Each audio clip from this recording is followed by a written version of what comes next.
Okay. Cool. All the activities, pretty sure all the activities that we'll talk about like here, I think it's like touch base with press stuff, on.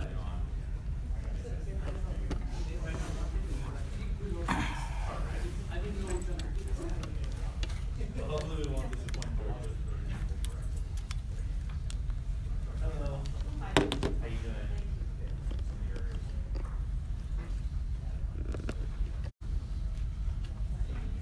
Hey, good afternoon. How's it going? Hey, how are you?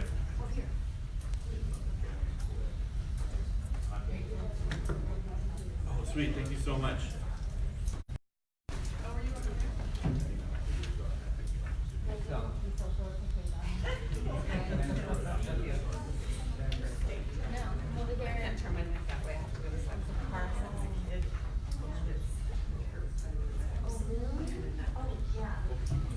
Hello. Hello, how are you? Great, how are you doing? Are we gonna have fun today? I don't know, depends, you ready? Yeah, ready to play? I mean, I'm not already having fun. How was your morning? Fantastic. Fun? How about you? Yeah, it was great. I like the chai. Thanks. I get it. My friend gave it to me. You could have one as well. I was just like, Yeah, there's a... oh, awesome. Hey, what's up, guys? All right. Sir.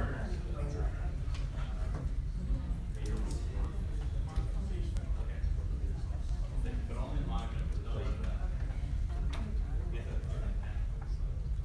Me? I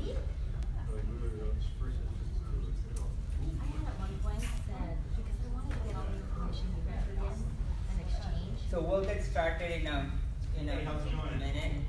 Here. All right. Okay. Cool. Awesome. You want a pen?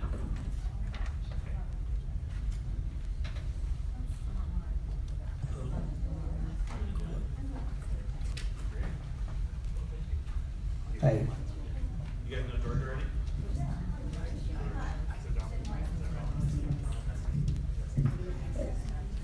As you guys come in, if you want to consolidate tables to maybe 4 or 5 people per table, to kind of just help the exercises as well. And maybe don't complete the sheet yet. Up here. You already have big trouble.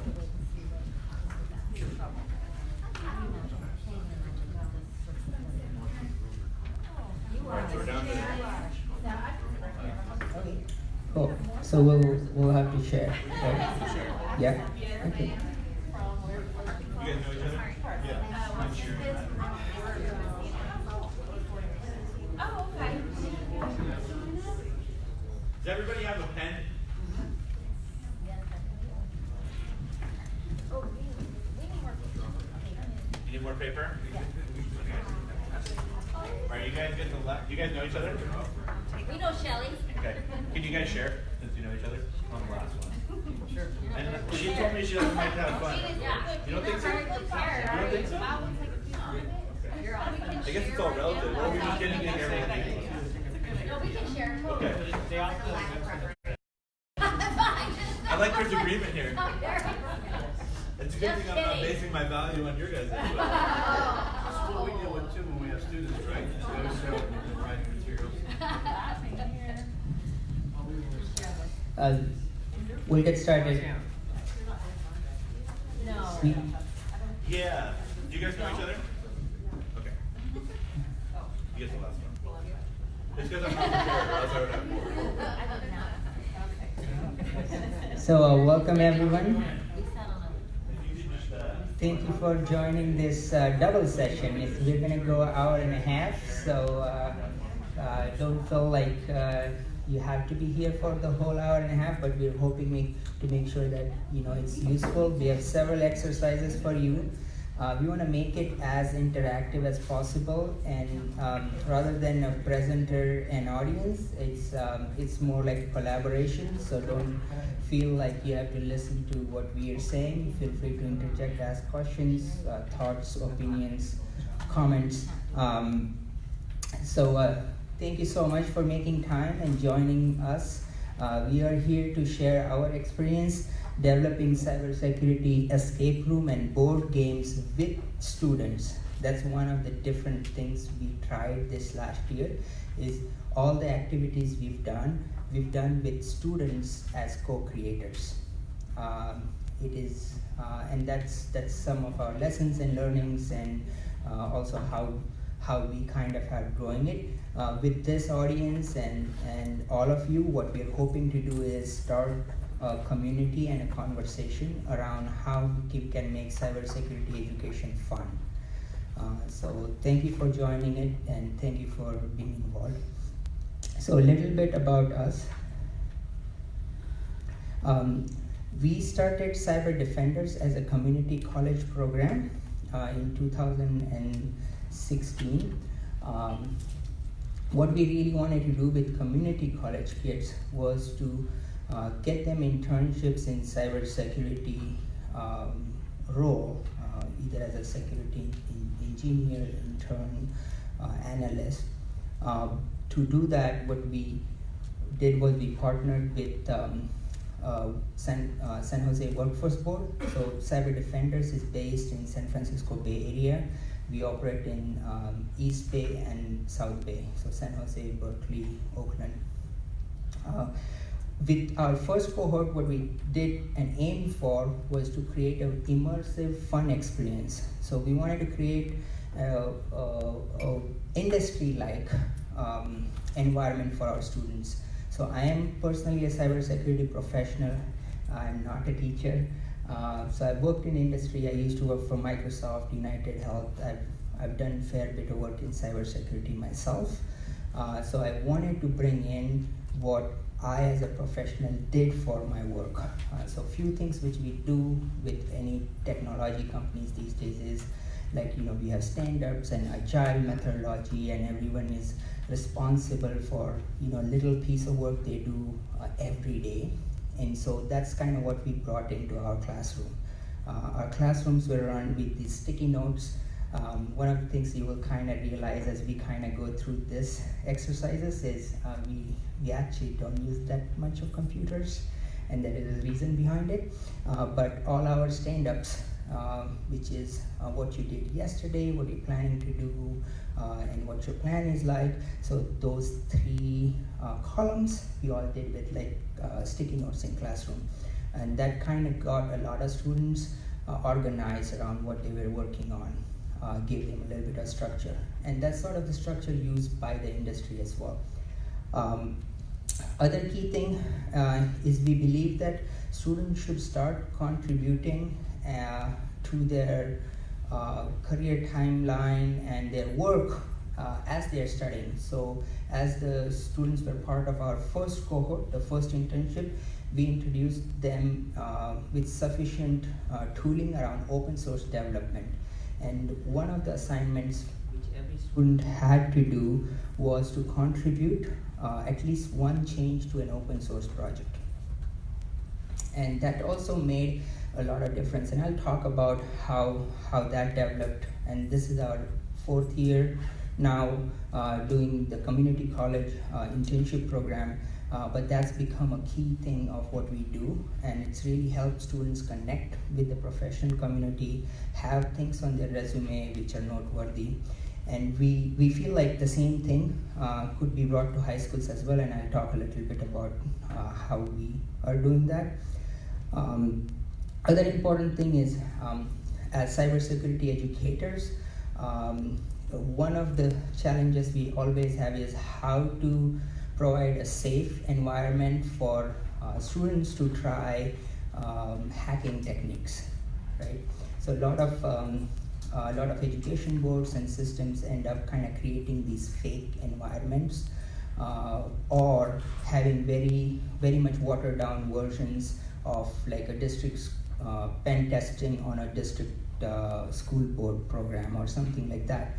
But what we actively do is our students work with bug bounty programs like Bugcrowd and HackerOne, and we actually find and penetration test real assets. This year we have extended that program to now work with nonprofits. We do active security for local nonprofits in Bay Area, and we want to continue to evolve that program from two aspects. One is nonprofit securities doesn't have as many resources, and then the second is students really don't have quality projects to work on. So that kind of solves both of them. And if interested, I can talk a little bit more about that one-on-one. And last but not least, our capstone of everything we've been doing is what we call the demo day.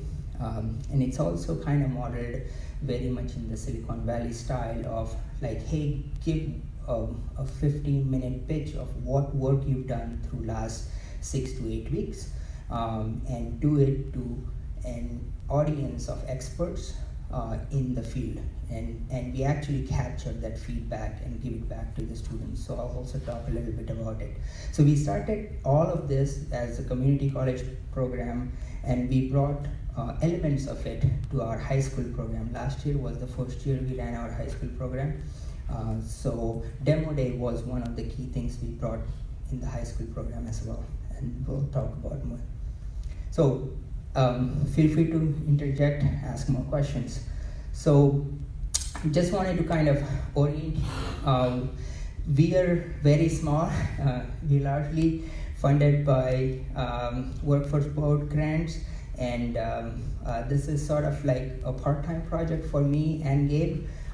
We don't work full time on it, but this is with about 3.5 years of operation. This is sort of feedback we've gotten. Our student, like Sid, was almost transferring to a beautician course, and she stayed the course and did computer science and cybersecurity.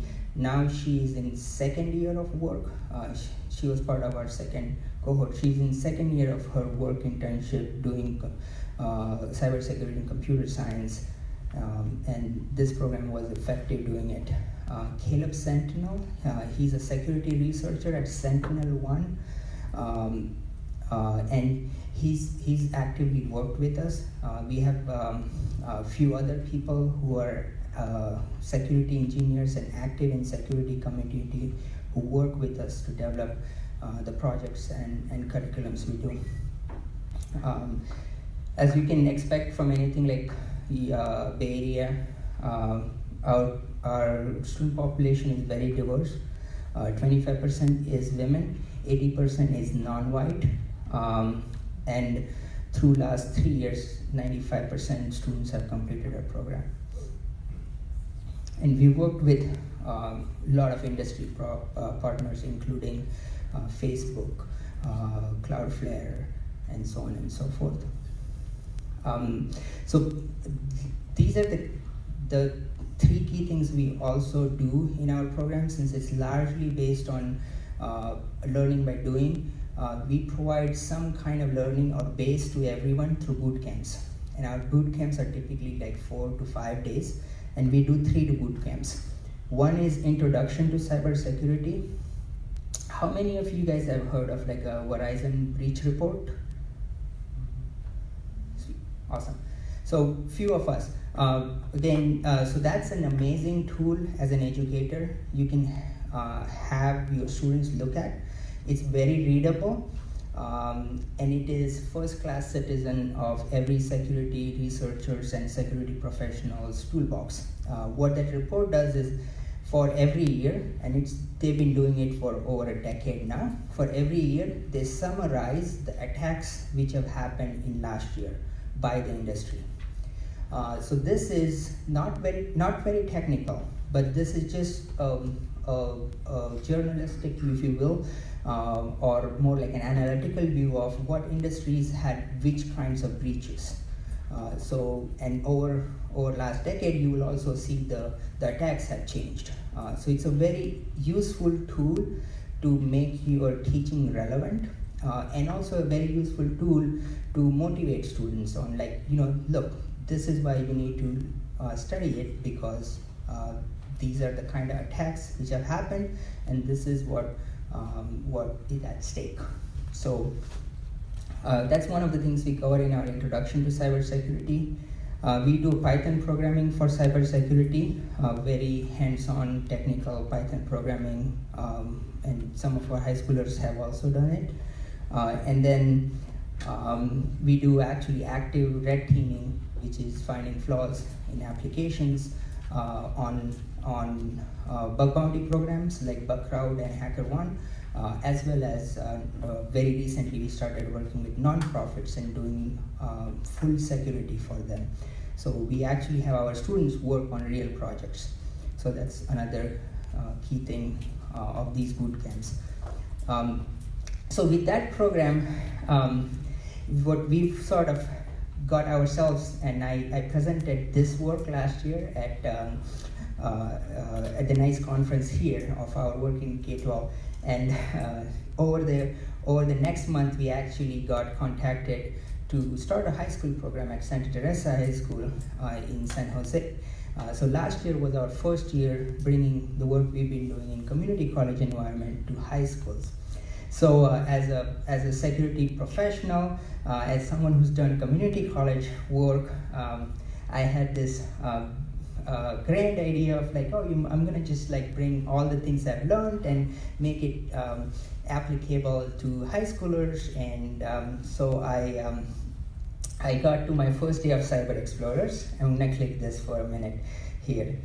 So I just wanna show you like, so this was the high school program where all these kids are standing very obediently and have the certificates in their hand. The first day I show up in the class, I had no respect. They had no respect for me. I couldn't keep their attention more than 2 minutes. They would make fun of my accent. And they would be passing racist comments to each other, which again, like I've never seen that in any other environment. And one of the things which we do is we kind of try to bridge the programs we've been working on. So as part of this grant, what we did was we hired 2 of our community college students to work on this after-school program. So they were part of the first class as well. So they show up in the class as well, and 15 minutes in, they kind of pull me aside and they're like, these guys are nuts. And I'm looking at them, I'm like, you were like them 4 years ago. Like, it's like, no, these are crazy people. So what was happening was within 2 minutes, and this was very evident, within like 3 minutes, and I'm kind of like, the first talk I did was Introduction to Cybersecurity and Verizon Beach Report, and I started reading the Beach Report and like giving examples, and within minutes, Alt-Tab, everyone was playing Fortnite. And the Gabe was there the first class, and I couldn't understand. I'm not a teacher either, but I'm good at reading people, and I was like, this is not gonna work. We'd made this proposal, we'd done this, this is gonna be our lesson plan, and then after the first lecture, we threw everything out the board. The reason was, what we realized was, as soon as the kids had computers, and these were kids who were good at, they were in after-school programs, so they were good at what they were doing, but they had zero attention span. And because they were smart, if they knew something, they would instantly lose interest in what's coming next. So those things were challenging, and so what we kind of then proposed was, first 3 weeks, no computers. So we basically, and this is what I'm going to present to you guys, is what we did. And this was like, basically, this is something which we, did the surgery in, as we were kind of teaching the program. We were like, oh, this is not gonna work, let's do something else. So we kind of made changes and learned this as we went. So the first thing we did was, the next class, which was after introduction to cybersecurity, was cryptography. We decided there's not going to be any computers. So all of you guys have a sheet with you? Almost all. Some people are sharing. Almost all. Thank you very much. So, If you don't have one, please find a partner. yeah. So just to kind of give you an idea and context of this journey, so this was the sheet everyone got. There's no computers. There is no alt-tabbing into Fortnite. Everyone, and with this lesson, there was a story. So this was like a very low-tech gamified version of what they were gonna learn. So, Gabe, do you want to tell the cryptography story? I just think, so my name is Gabe Campbell-Sello. I work for a nonprofit called Pro Sector for the other 50 hours a week going on to Cyber Defenders. But our mission is to help disconnect. Can you guys hear me okay? Oh, yeah. Yeah. Big fan. Oh, okay, we got to record. Sorry.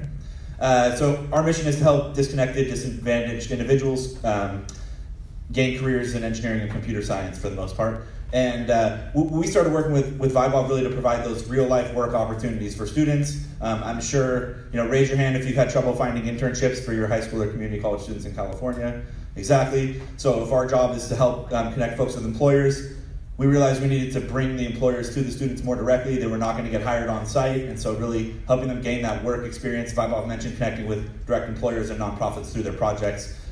So I'm not a teacher either. We get there to the cryptography, and the students were just crestfallen when Vibob said we're not going to be on computers. They're like all in the computer science class at the school. They've shown up after school to come to cybersecurity, and Vibob really just started out with it's about code breaking. It's about cryptography, it's about logic. I know a lot of you guys are working on these same things. And I think it took probably about 10 or 15 minutes for people to recover. Like, we had people looking at each other, and I've run 100 after-school programs, and so I was like, this is it. This is when they just leave, like they're not paying to be here. We're not paying them to stay. But definitely, I think pretty quickly, once they got into it and started realizing the fun of the activities, it definitely changed around. So, you want to talk about your plan for the? Yeah. So we started with the story was, what you got is this field of math, science, code breaking, or message exchanging has been around before computers were there. So you don't really need a computer. So as you all guys know, the reason Caesar cipher is called Caesar cipher is because Julius Caesar used the Caesar cipher to exchange messages. There were no computers back then, right? So the very first exercise was a Caesar cipher. So what I want you guys to follow with me, part of this is the first question on your sheet here is Caesar cipher, and so I will, and this is kind of how we kind of improvise, and this handiwork is by one of our students, our community college class student. This is a Caesar cipher wheel. So what I want you guys to do is use the wheel which is on your page and write your name in a Caesar cipher, your first name on the sheet. And the key for this is N is 3. So what that means is, so this is a wheel. So what I first do is in Caesar cipher is it's a substitution cipher. What does that mean? That means like you substitute one letter with another letter. So if on this wheel I have all the A's and I align to the other A, and I tell you N is 3, substitution cipher with a displacement of 3, and with 3 I mean like we're rotating to right by 3. So so when I take this wheel, I move 3 places to right. So basically A becomes X, and then use that. So this is kind of how Caesar exchanged messages using slaves. The first exercise student had to do was write their name with a n is equal to 3. And one of the key things of doing it that way is, I'm pretty sure as soon as you guys got the sheet, you were eager to solve it, right? And that's what the students always do. They are like, the questions are done in a way that you can't move to the next one until I tell you what to do. So I can keep you engaged. So sweet. So I'll give you a minute if you want to write your name with n is equal to 3. So that's very first exercise. And as this is happening, one of the stories I tell students and also to keep attention of the kids is, this was not the only method. The other method used was by Histiaeus. And what he did was he would shave a slave, write a message, like carve a message on the slave's head, and have him grow hair, and then that's how he will go to whomever the message was meant, and then they shave his head and they get the message. So this is an interesting steganography way of like hiding messages. But that was also used, and all of this was done like when we didn't even have paper pen. We absolutely didn't have computers. So that's the first one. Sweet.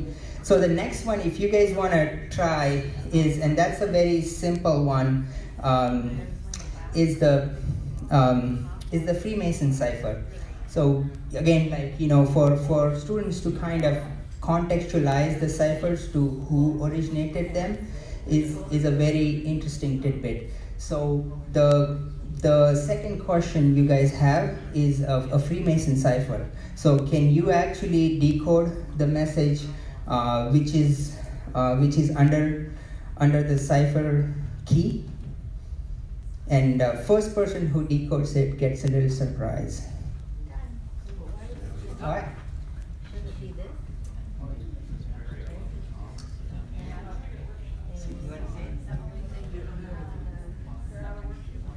Mary, I love you. Tom?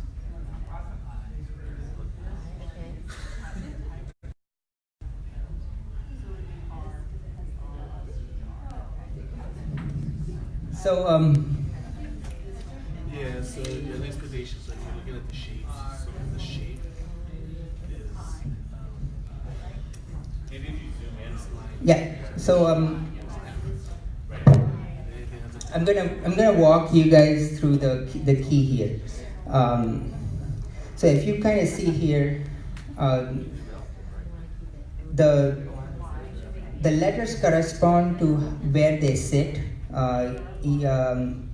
either in the crosses or the angles. So the first is a reverse tent, and if we kind of look at here, the reverse tent is where M is, so that's M. The second one is a left angle. The left angle is where A sits, so that's A, and so on and so forth.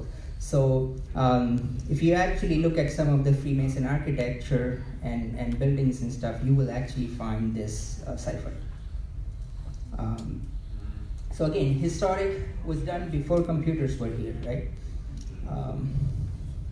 This is the point in the class where the students started like writing each other notes and stuff in the cipher, which is, you guys have seen, is also very cool. So they're like, "Five up, how do you spell your name so we can give you a hard time in code?" So both of you are volunteers for this, or?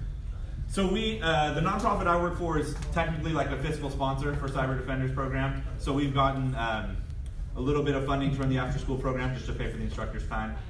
Yeah. So we're funded through the school board system. So, but again, like this is a double session, right? Yeah. No problem. It's fine. Yeah.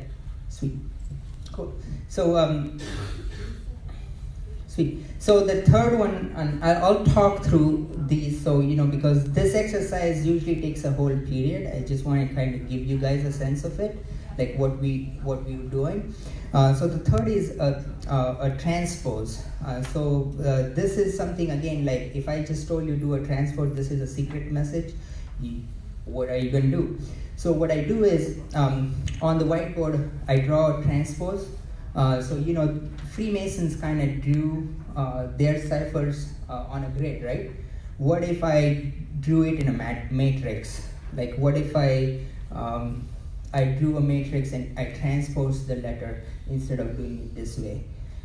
So one of the transpose I do, and this is sort of what I use for this is a secret message, is I draw it on a board and use a transpose where I keep 1/3 of the letters on the top and 2/3 on one side and do a transpose, and then have them write this is a secret message. So this is equivalent to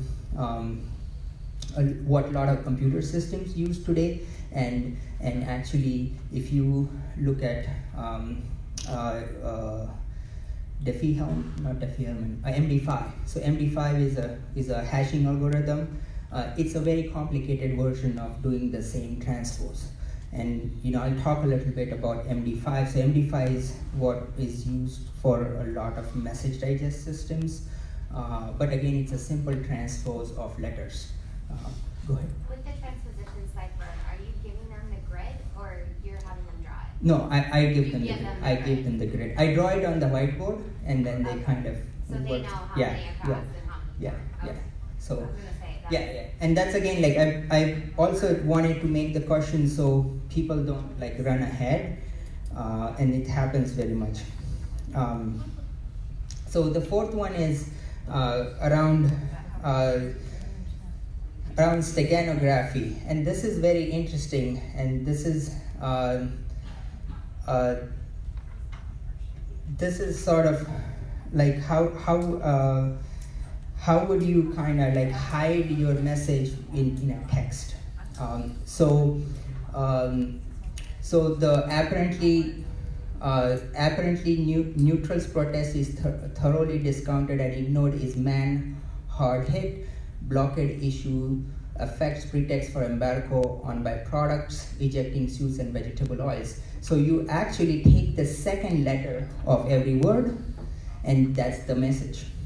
So the message is hidden inside the message. And this was again used in World War II. This was a message from World War II. So it's kind of contextualized in what kinds of cryptography and message systems you could use. How did you know to take the second one?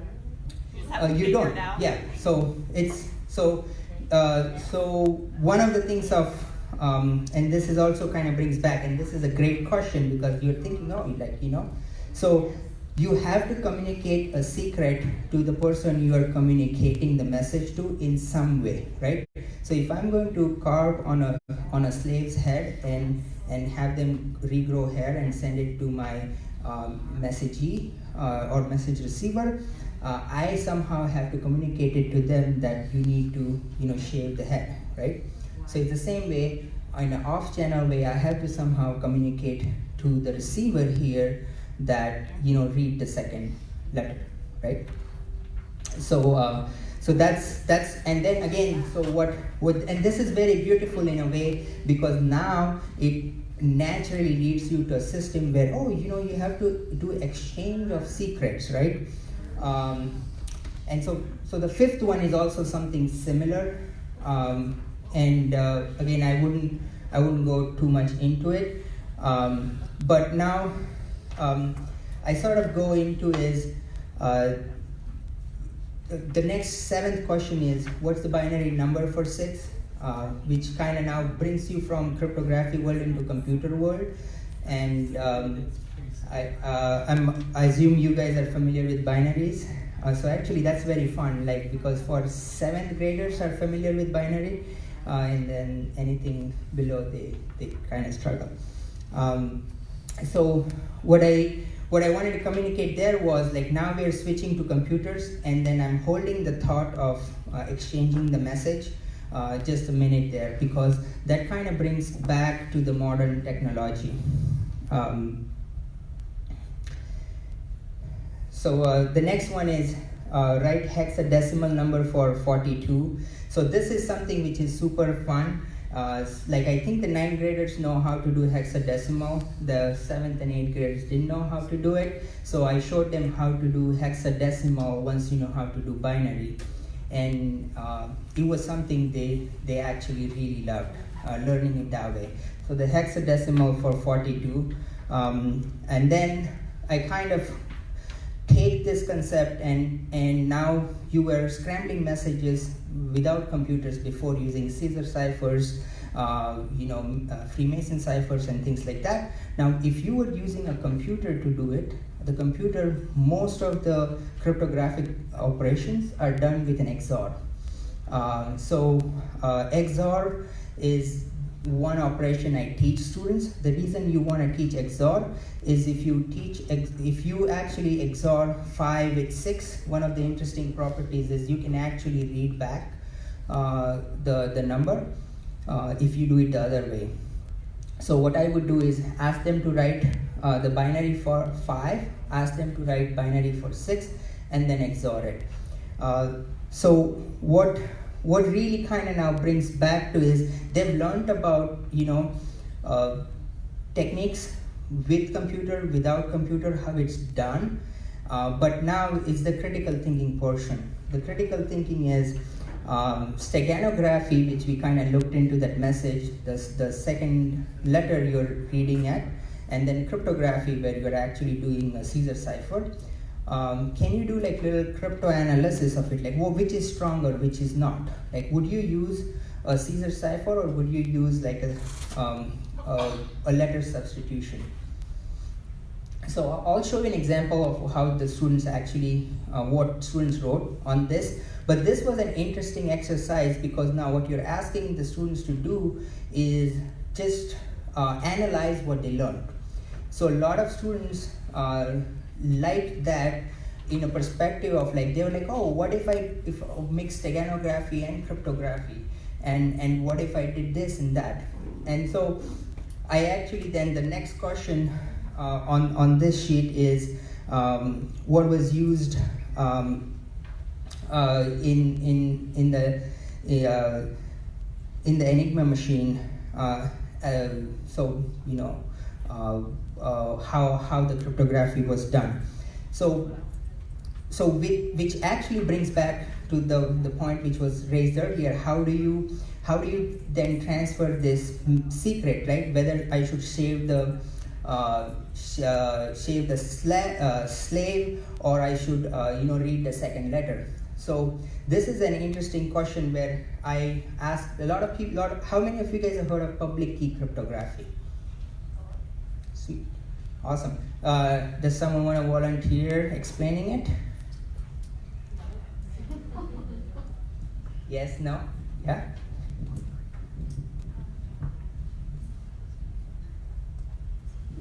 Instead of symmetric key cryptography, asymmetric uses public key pair. So it's a key pair that's mathematically related, and one is used for encryption, one is used for decryption. Is that enough, or do you want me to keep going? That's great. So this is perfect, right? It's a asymmetric asymmetric form of cryptography. But try explaining that to high schooler, right? What do you mean by asymmetric form of cryptography? So the way we kind of looked at public key cryptography, and a lot of times like how public key cryptography is explained to novices is with Alice and Bob example. But we actually don't go into detail of that example. The important thing is we needed to invent public key cryptography is because we could never reliably share the secret with the receiver. And then again, the intention was the Enigma machine, right? The Germans lost the war because we could break Enigma, and because we could read enough of messages to figure out what they had shared. So public key cryptography was designed to actually share the secret without actually having a channel exposed. That's kind of where we left at it. But intuitively, students like that explanation a lot more. Again, from an educator's perspective, the learning for us, there was, if I were a computer scientist and teaching to a computer science class, standard way to explain public private key cryptography is through like walking an example with Alice and Bob. And no one really remembers it that well. And so we kind of explained it this way. And then the last one, which is kind of what I brought it back, was from my first lecture, which was like, I was trying to have them read the Verizon data breach report. And I really wanted to kind of get them like, oh, did you find like 3 attacks in that report? So they kind of summarized that. So that was sort of like my first experience. And at end of this, like the whole class was a very different experience from like the first time when we were like, oh, are we gonna lose all these kids? And like they're just gonna play Fortnite all along, to this class, they were super engaged. There wasn't even like a single minute someone went to a computer, or the cross chatter was about the content. The cross chatter was not about calling people names. That was, and for me that was an eye opener, and I was like, oh, this sort of works.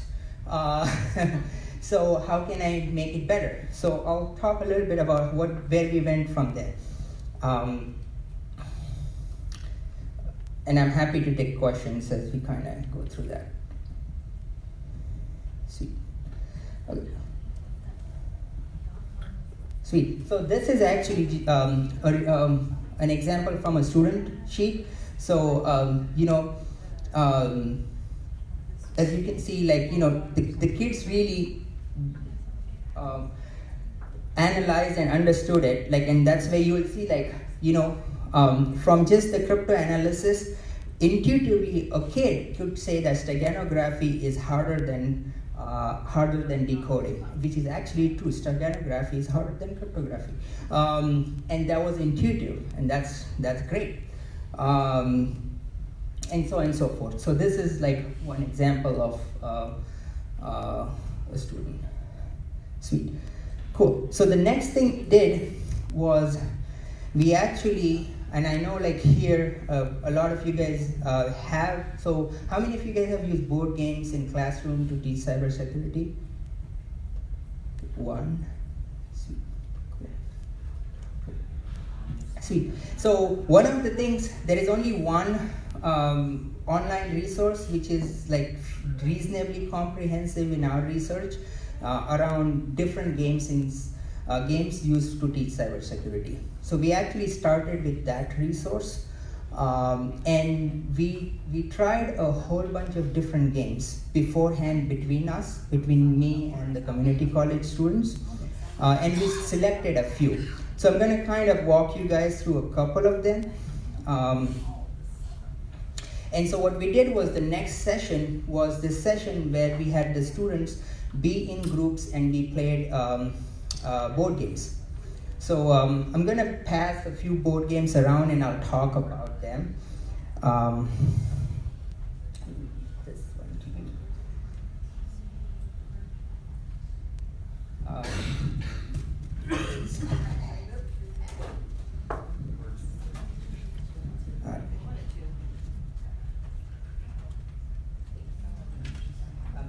Take a few and pass it on.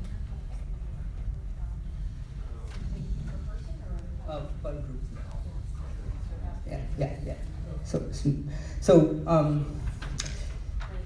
we have, and I'll talk more. So this table here has a game called Cards Against Security, right? That table over there has a game called SecWolf, right? And then the other one, which is being passed around, is called Security Cards. And then two games we actually used in the classroom, but we don't really recommend as much from our experience. One was Stratego, which was like a strategic capture the flag game. And then the next one is called Hacker. And Hacker is, if you go on Amazon and look for cybersecurity games, that's the first game which is going to come up. But I don't recommend it. Sweet. So what I'm gonna do is have the people who have the security cards. I want a couple of volunteers to just read one or two cards, just to give you a flavor. The title of the card. It is self-promotion, adversaries' motivations. It says, how might the adversary use or abuse your system for self-promotion or to gain notoriety? What kind of individual or group might target your system out of a desire for self-promotion or notoriety? Example-related concepts. Example targets, systems with personal information, prominent systems, challenging systems. Example actions, change grades, redact information, deface a corporate website, or crack an encryption scheme.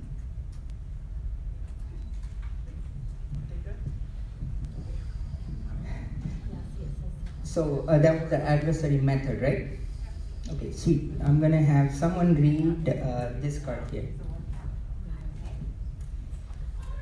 It says unusual impacts, human impact. What kind of special or unique values might be impacted by your system? How might data or system unavailability, unauthorized alterations, or confidentiality breaches cause harm?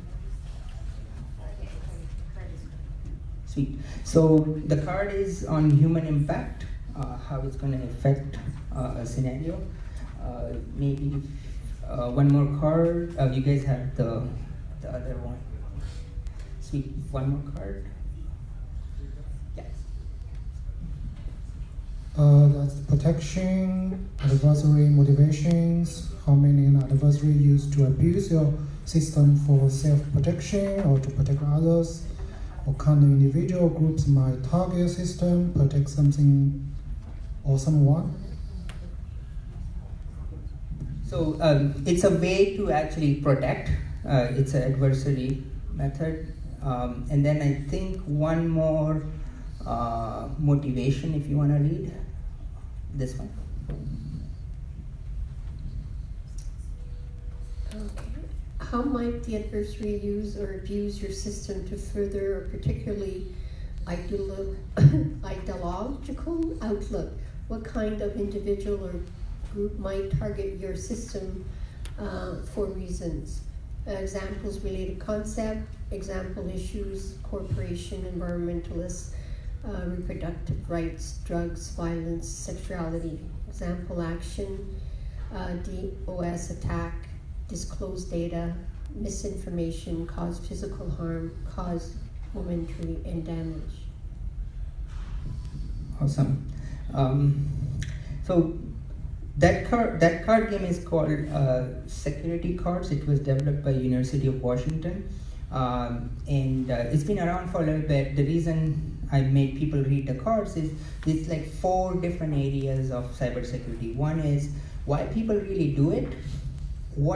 That's adversary motivation. Like, why would someone do it? So a lot of times the why is really important, because why is someone going to attack you? You said, they're after the money. Because most logically people would believe, they're after money, but a lot of times people are because of an activist motivation. So the card opens up different motivations. What impact does it have? Most people first think is impact is I'm going to lose money, but actually the impact is a lot of times you're going to lose lives too. And then the 2 are around what methods do adversaries use, how do people actually attack, and how do people defend. So very basic, very simple, but the game is very engaging for someone who is new to security with the concepts, the ideas, and things like that. And it could be played in multiple ways. A simple way to play it is 4 groups. Each group will take one area, which motivation, human impact, method, and then defense. And then you would talk about a scenario. A scenario which I usually like to talk about is, you are a hospital and someone sent an email saying, all your health records are, locked by some ransomware. Unless you pay $2 million, we're not gonna release your data. And then again, this is real life scenario. It happened with NHS. So what are you gonna do? That's true, but what you're gonna do is open-ended. What the game then goes into is each group actually prioritizes their card based on the scenario. So each group makes a hypothesis. Why would someone do it?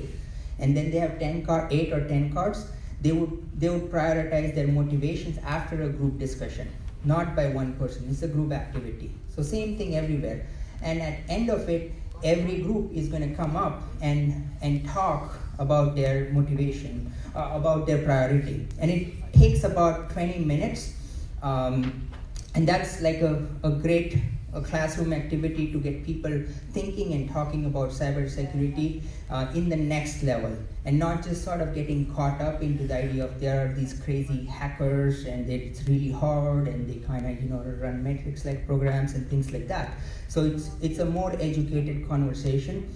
So the Cards Against Security is a very easy board game, and then this also makes students very familiar with cybersecurity concepts.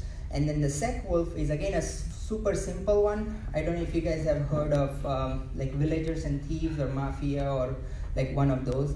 It's a security version of it. Each person gets a role, and then night falls, someone dies, and then everyone discusses who was killed and why. So this is only 3 I'm showing you, but we actually had 6 or 7 games we had the class play. And one of the things we did this for 2 hours, and I'm going to show you some pictures primarily to kind of give you, like, every group kind of went through at least 3 or 4 games over 2 hours. At end of it, what we really wanted the students to do was tell us what they learned from the games and what they liked about it. And that was very important feedback for us to select and keep doing it. So the kids here are sort of like, switching between games. These are really simple games, and people are making security games of it. They were like, oh, we could do better.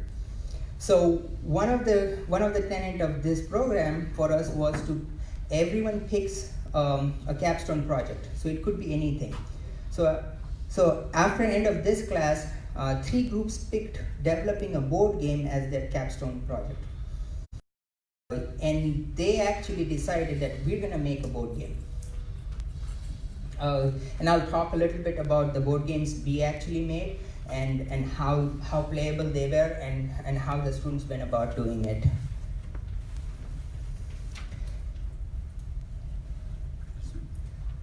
So these are 3 board games which our students actually developed in 6 weeks. The first one is called Harry Python, and I have some of the cards here, and I think I'm just gonna pass them along. So if you guys want to pass, these are done by the students. So these are actually done by our students. And then the one you guys have back there is a student game. Yeah, it's Clue, What's right? it called? We're looking on, what's it called? Is it on the website? Yeah, that's the Slither. That's where we're looking. Oh, Yeah, it's the Slither. yeah, Okay, yeah. right there. Okay. Sweet. So what I show you is, like, this was done in 6 weeks, right? So this board game Harry Python is not named after any existing game, but it was done in a way to actually figure out how a hacker's mindset works. So this is the presentation of the students who actually implemented that game, and then this is like the playboard they came with. We actually bought a lot of, like, blank cards, and to do this activity as teachers, it's not very expensive. You can buy these blank cards, and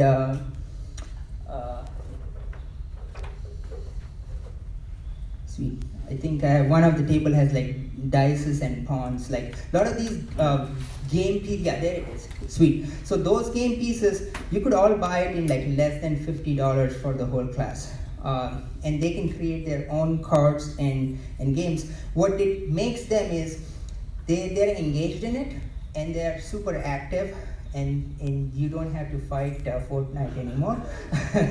So this is actually, they did this in 6 weeks, and mind you, like, this is an after school program, so the requirements of this are very low. This is what the kids would want to do. And then another one I wanted to show you, I'll show one more, and this is the Cyber Valley, which was up here. It's actually like based on Oregon Trail. So what the students did was took Oregon Trail, the card game, and adapted it to have cybersecurity. And actually, if you read the cards, they are hilarious. Like, I would love if someone, yeah, you want to read one of them? Yeah. Big brain moment. So this is done by students, and So this is a willpower skill card. It says, after getting officially engaged to your lover, you have decided to work harder than ever. Love is great.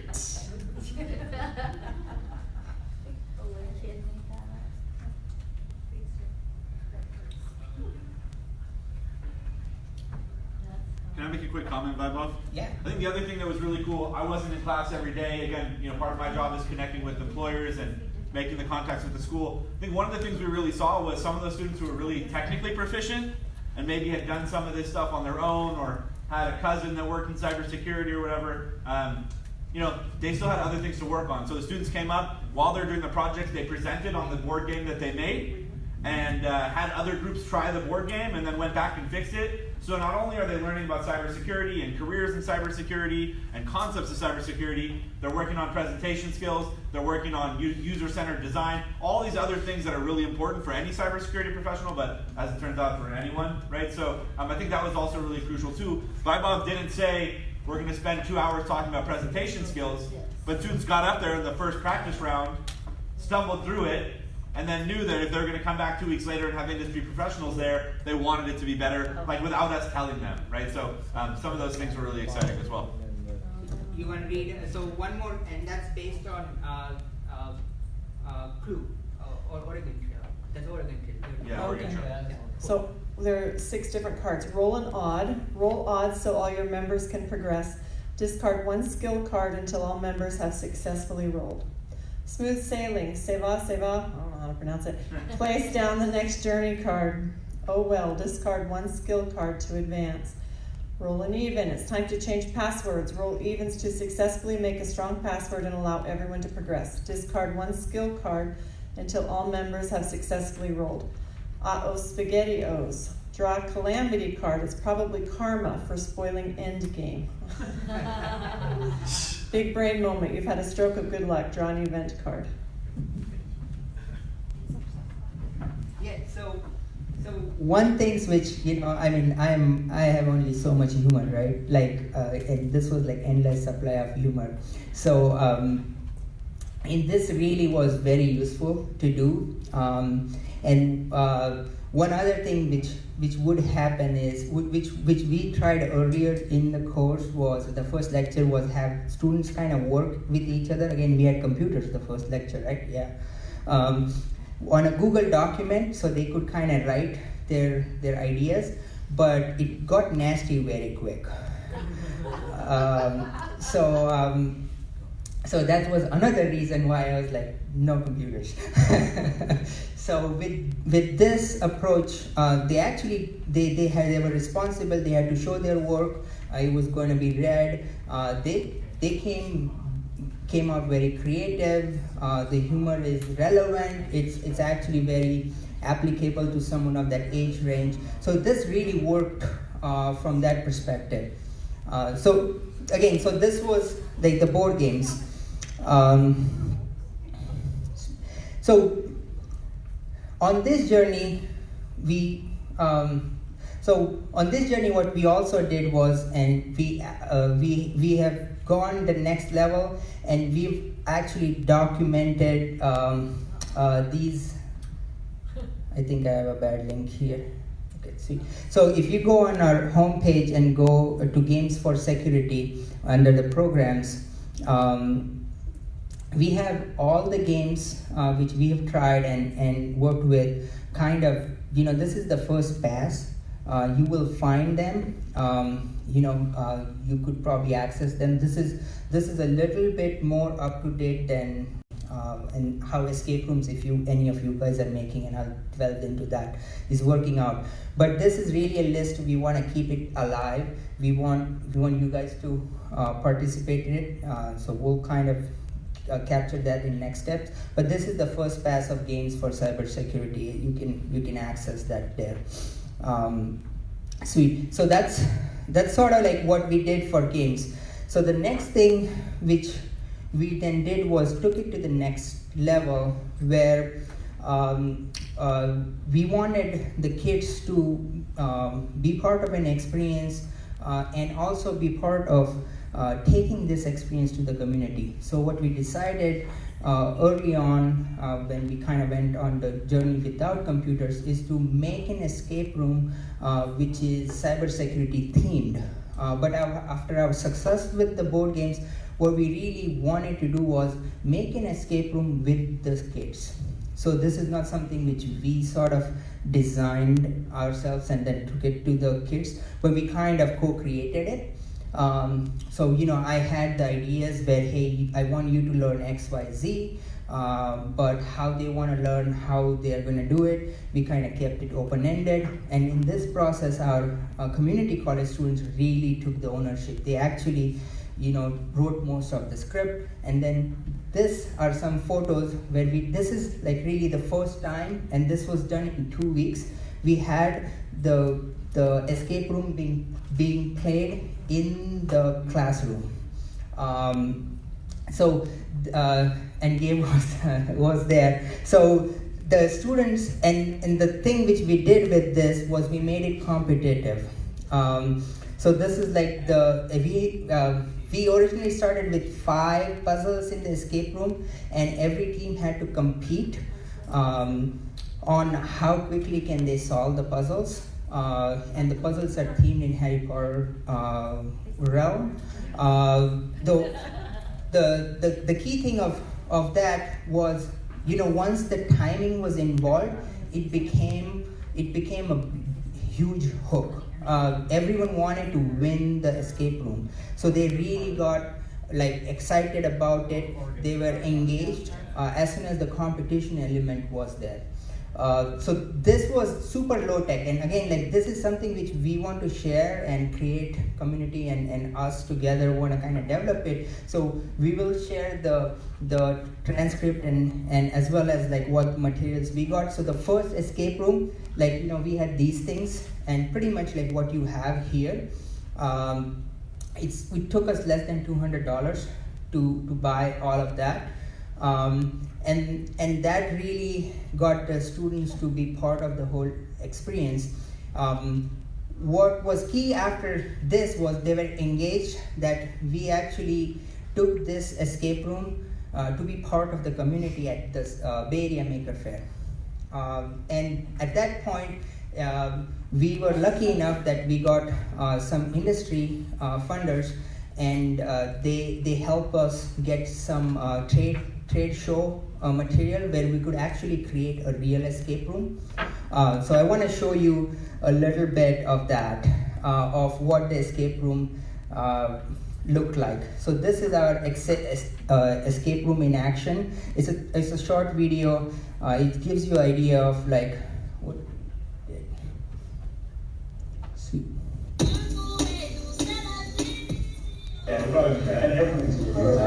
So this escape room is at San Francisco Public Library.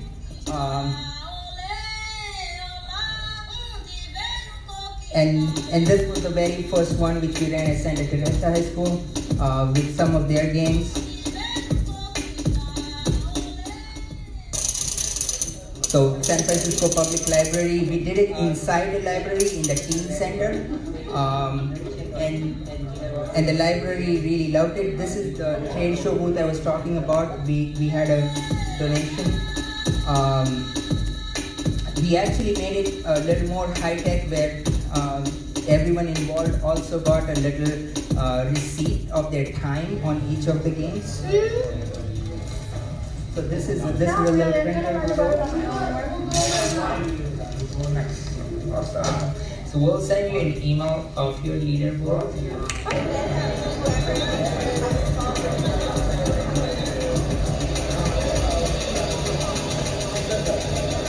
So I think one of the other things that we're all trying to do is not only engage those students that show up when you say want to join Cyber Patriots or want to go capture the flag, but really expand that funnel so that more students who maybe have never considered a career in cybersecurity or never considered picking up those skills do.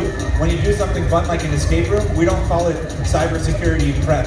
We just call it a Harry Potter escape room, and all kinds of young people come and get excited about it. And it's not until they're halfway through that they realize, like, oh, I'm doing cryptography, or Vylov tells them this is part of cybersecurity. So we think this is a great way to take the stuff you guys are already doing in class and really expand that pool of students that are, experiencing cybersecurity firsthand.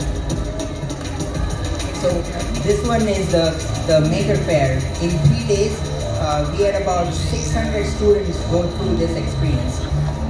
The fastest timing to solve it was 4 minutes, and on an average, each team takes about 20 minutes to complete. And again, so the volunteers for running this were our students. And they really loved it because they got to show people what they made, as well as show, this is what steganography is, this is how Caesar cipher works. And then the high schoolers were talking to middle schoolers. I'm gonna record this. Okay. You did 7 minutes and 34 seconds. That is awesome.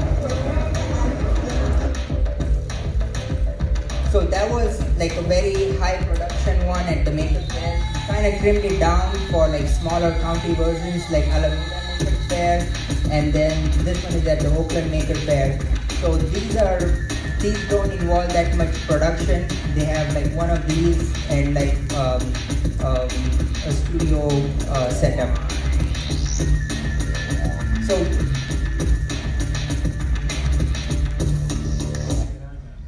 So the escape room kind of worked for us, not only from the gameability aspect of making fun perspective, but actually getting kids engaged, and not only engaged in learning, but engaged in the community.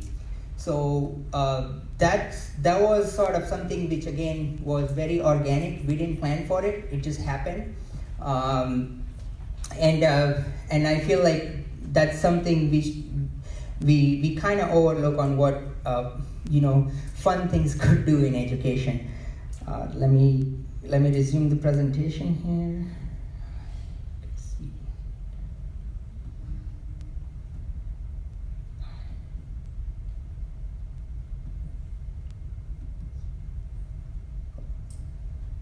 Sweet. So few things about just to give you an idea of how you could do it in your setup from very easy one, and I'll quickly talk about the puzzles we have here. But this one has a little bit more production. It's got a real room, it's got a TV screen, it's got a receipt printer, things like that. This one's got few curtains and a few tables. Same thing here. And all it really matters is for having 4 stations. So what I'm gonna do is kind of have people here talk through the puzzles. The first one I want to talk about, and as I talk about, I would love for you guys to try it.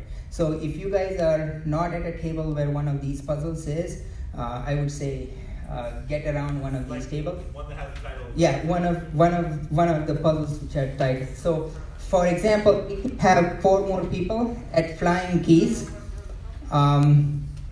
So you guys want to come up to Flying Keys? We have a couple more seats here at Devil's Net. We have a few more seats at Fluffy's Chamber,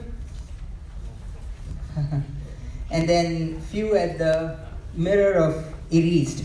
So one of the interesting thing about all of these puzzles is they're based on Harry Potter book 1, and they're they're kind of like these experiences which Harry goes through towards the end of the book. So he kind of comes upon this Fluffy's chamber, and the dog is barking. And so in the production version of it, we had a speaker where the speaker would bark. And your goal in this whole process is to figure out the code of this box to actually get Fluffy out. And so to do that, so here is, and I'll read this one out. So to enter the underground chambers, you must get past Fluffy, the three-headed dog guarding the entrance. Fluffy may be big, but has a soft spot for the soothing sounds of a harp. Find a way to get past him. There is writing all around the walls. What does it say? Interpret the message quickly because Fluffy is getting restless. So in order for you to solve it, each puzzle has like a motivation board, and then it has a little explanation sheet. So that explanation sheet is about Caesar cipher, right? And it gives a little clue to you. And the clue in that one says that the cipher is 6, right? And then to solve it, what we did for students was we actually gave them these Caesar cipher wheels, if you want to use one of these. And then as you kind of go through these are your puzzle elements. So if you guys want to decode them, so one of the interesting thing is all the puzzles are teamed. So if you're decoding them, like 3 people can decode at the same time, and so it kind of improves time. So that's first puzzle. So and then as you're sort of solving it, what we really want you to do is keep time of it. So you guys want to read this one and solve it? Yeah, you want to read it? Yeah. When you enter this chamber, you see a mirror. This is no ordinary mirror. The mirror of Erised reveals a person's deepest, truest desires. Say the right thing to the mirror, and your true desires will be fulfilled. Use the correct hidden message along using the Wireshark logs. Only this message will reveal the answers you desire. So this puzzle is like the most technical one. It's got like 3 logs, and it's got a bunch of keywords here, and they kind of go on this. So as you look at the logs, you want to find keywords which match here, and then again you keep a time on here. It can again be done as a team. Each person could do one and pick the word which matches and then put on here. So one of interesting tidbit is, erased his desire spelled backwards. Sweet. So this one is very cyber security. Someone wants to read this card. Google speaker, so you have to say it and then it would go thing. Oh no! You tell me when You have fallen into a pit filled with devil's snare. The more you struggle, the more it constricts. Stay calm. Someone is still panicking. The vines are constricting. There are spells in front of you, but only one is correct. Choose the wrong one, and the vines will tighten. Yeah, you got it. So you want to talk how you guys found that? There are screenshots of web pages, and it's clear which ones aren't right. They're not. It's fake, not fake. It's fake. They're all fake except this one. Yeah, you're right. So for this one, the key element students are learning is how to look for safe websites, and then you're looking for the log, or you're looking for like, oh, this title doesn't look right. So only one is right. We're all doing the escape room puzzle. Sweet. So the last one here is someone wants to read the motivation. So this one's called Flying Keys. You enter a chamber filled with winged keys flapping around the room. Across the way is a single locked door. To unlock it, you'll have to catch the right flying key. There's a hidden message. What can you do with it?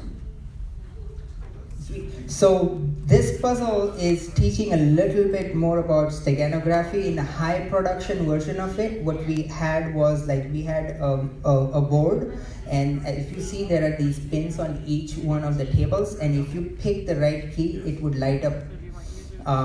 But what you're really trying to do is you're trying to find a hidden message, and the black light helps you with that. The message is in here and it's in the keys. And so if you're a Harry Potter fan, you could do it in 5 seconds. But if you're not, it takes like a couple minutes. So the keys have, which is on here. And you just have to squint a little bit.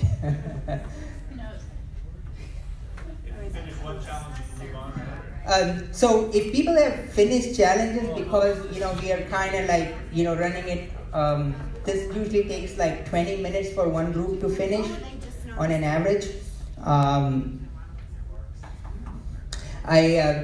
What I would encourage is, like, maybe if you're done, just go around the other tables and see what they're doing.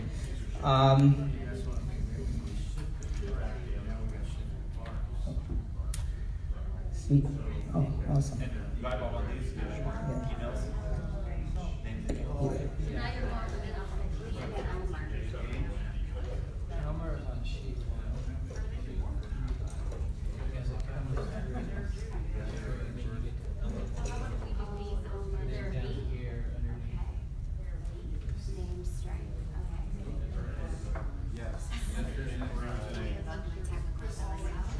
Do you see Blanco anywhere? Blanco.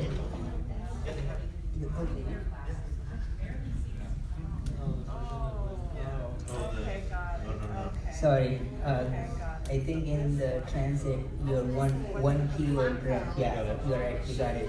Yeah. It disappeared in the transit. Yeah, second one. Yeah. So you could use Poncho for now. Yeah, you guys got it. So that's sort of the.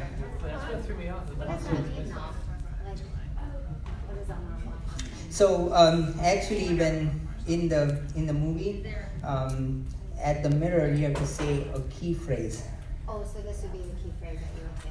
Oh. And then in our production version of it, what we had is we had a mirror, and you would say the phrase, and we had to do voice recognition, and it would like so. Yeah, exactly. And so this was because this for a high schooler, and especially when we had to do this with middle schoolers, like the technology was a little bit more than they would be familiar with, so we made it simpler.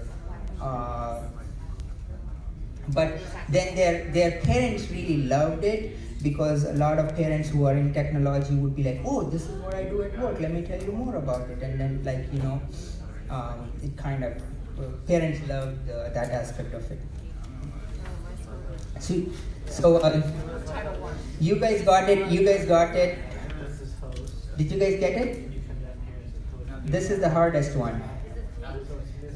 No. You have it there. You have it there. Yeah. Yeah. So again, like if you're a Harry Potter fan, like you will get it in like 10 seconds without like going through that. But then again, like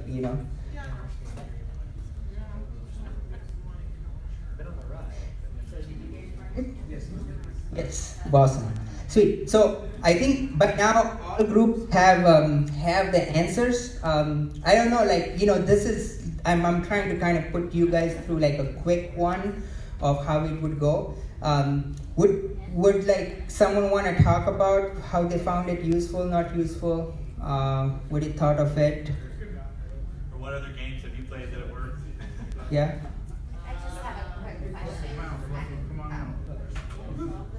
I just had a question. So we worked in groups for these. Would you have students work in groups as well? Yes. Okay, so they're not doing it on their own. Okay.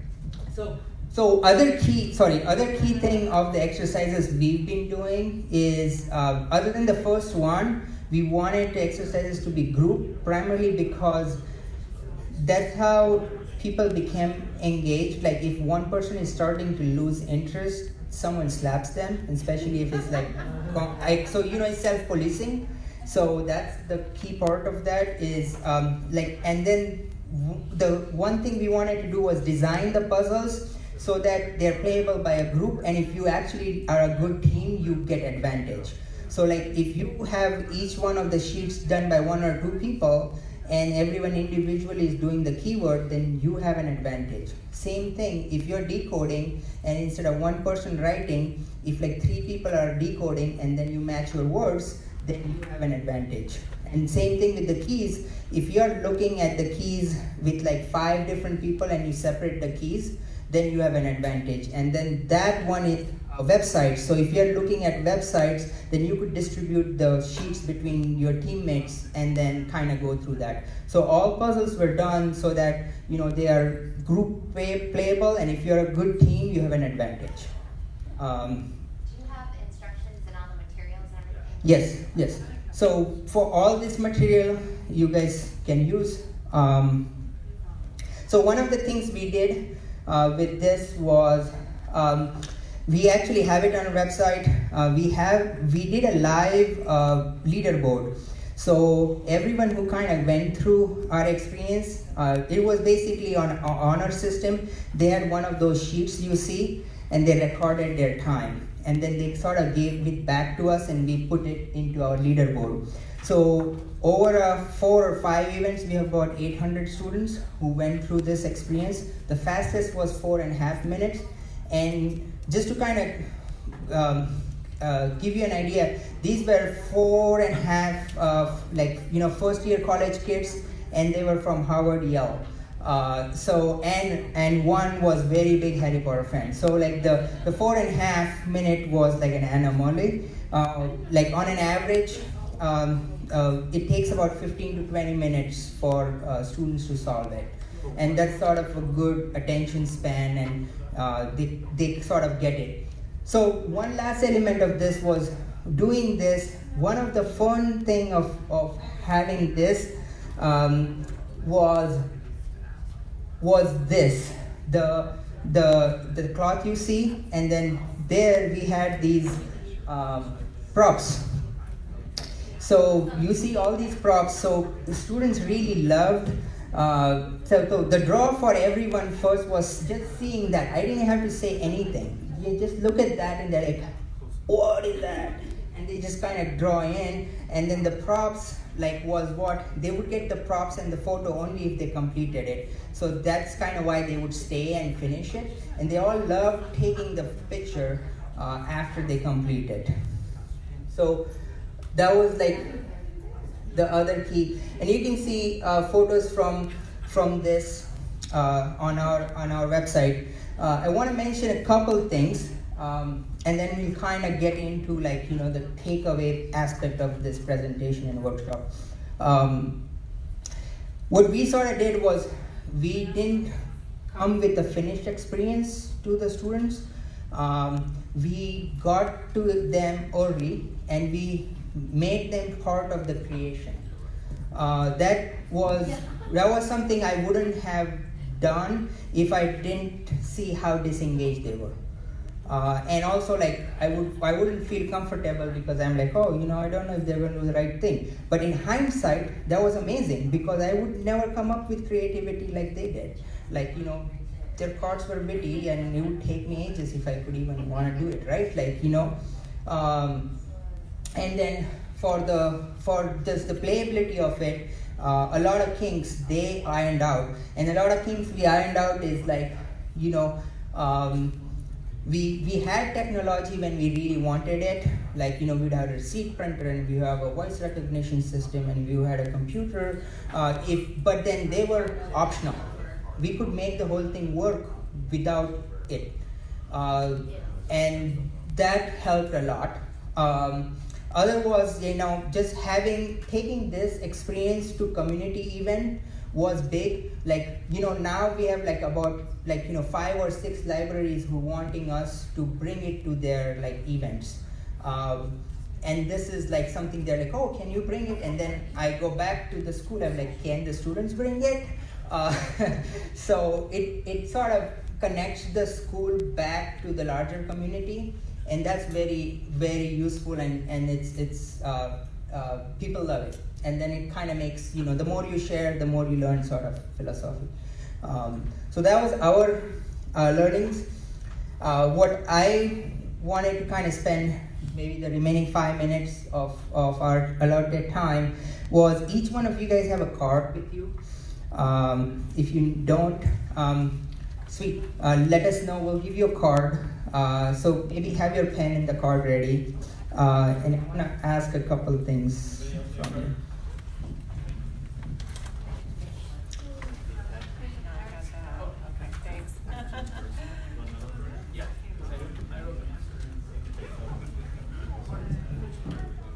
Anybody else need a card? Here. I know, we give out index cards, we're going to use them, it's good, right? Anybody else like a card?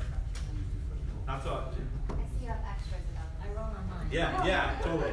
But I'm unprepared. So what I want to maybe take 1 minute and from what we've discussed today, write a couple ideas you guys think would be fun to try in the context of teaching cybersecurity. It could be a board game, it could be an escape room, it could be like a worksheet game, or it could be something which you've been wanting to do. I just want you guys to be open sky about what you would do in your classroom to make cybersecurity education fun. Maybe take a couple minutes. Feel free to discuss it. I think one of the other things that Guy Boggs, as he mentioned, he comes from industry. He still maintains many private clients. One of the things that our student participants have really gained is just being part of this community. So you've done, I guess that's pretty much monthly webinars. So students can, a lot of times it's remote. So students are at their college, maybe 3 or 4 of them will gather together, or literally they're just on their own. And they'll get to do a webinar with a cybersecurity industry professional. That person often will run through real cybersecurity instances. So you've had folks do actual red teaming demonstrations for the students, and I don't know, we think that's pretty priceless and something that students don't get the opportunity to do enough. I think we'd be interested in sharing those with you. We record those often. So again, just becoming more educators and students to become part of this network. Yeah, and so if you kind of see the trend in cybersecurity industry, like the top hackers don't go to school, they don't even go to computer science program. So they are, but they are very much active on Bugcrowd and HackerOne and things like that. And then there is just like the gaming community, there is a hacker community where they get together and they show each other the tricks of the trade. So we often get some of those people to come play with us. So that's a great way to learn, and this is a hands-on skill. It is not something you're going to learn staring at material. You have to practice it, and just having that, just like when you're playing a video game and you go on Twitch and you see these amazing gamers, that's the same thing happens in the hacking community now. You go on Twitch and you see all these amazing hackers doing their work, and then that's how you learn. So we try to do some stuff like that, but we also do the academic aspect of it, where we'll have industry lectures and someone from the industry talk about a topic or two. So that's something we do. So one last thing before you guys actually leave, if you want to be part of the community, please leave your email address. We are planning to do a webinar in a few months, but we'll kind of share our work on a continuous basis with you guys, as well as have a forum for you guys to share what you've been working on. So please do that. Where do you want it on the card? Yeah, just write your email address on the card if you're interested in becoming or getting a notification about our webinar on this. Yeah, or give me your card. Either is fine.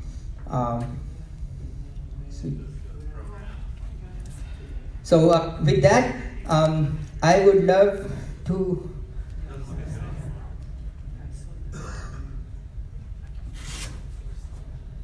acknowledge all the amazing work which the team here has done. Big round of applause for Gabe, Varun, who is online but is instrumental in helping us create a lot of this content. today. And then Sid, who is our community college student, she actually helped build the whole thing, and Nick, both of them were instrumental in actually corralling all the students and having the experiences built. So thank you so much for their work. And we are a volunteer, primarily non-profit organization, so we're always resource strapped. So making this all work with that is just a lot of labor of love. So thank you. We want one with ideas, right? And then if folks are interested in staying in contact, they can either write it on that card or a separate anonymous one. I'll leave a bunch of extra ID cards here. Yeah, and then if you guys have a card and would like to share a card give a instead card of that, instead, that's fine. whatever. But again, we want to extend the invitation to grow this as a community and kind of have a forum for us to share our reviews or what you see in your classroom, what we see with the students. We would love to share and kind of be part of a regular webinar or email list, if you will. So thank you so much, guys. Thank you. Appreciate your time. Thank you.